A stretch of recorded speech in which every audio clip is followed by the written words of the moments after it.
পেলে হাত দুয়ারে করে থুয়ে যা।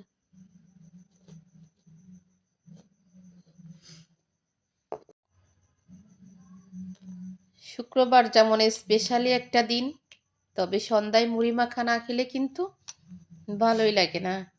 শুক্রবারে সবাই কিন্তু জুমার নামাজ শেষে একটু ভালো মন্দ খাবার খেতে চাই, আর সন্ধ্যা হলে কিন্তু একটু মুড়ি মাখা খেতে চাই, আমাদের মতো মুড়ি মাখা লাভার যারা, তাই না অভি?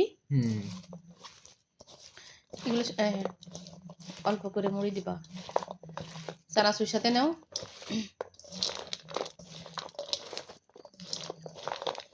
এই মাখাজোকা কাজটা শুধু আমার করা লাগে না, বড় ছেলে করে, ছোট ছেলে করে, আর ওর আব্বু দেশে থাকতো, ওর আব্বুই করতো। এভাবে কি কোনো মেয়েরাও পারে দেখেন তো মাখাতে? আপনাদেরকে এত মজার মজার জিনিস দেখাই, কষ্ট করে একটু কমেন্ট করে বলবেন, তাও পারেন না। আপনারা তো এইভাবে করে খেতে পারেন না, এই জন্য হয়তো হিংসা করে বলেন না। ভালো কিছু দেখলে তো অবশ্যই বলা উচিত বা বলতে হয়।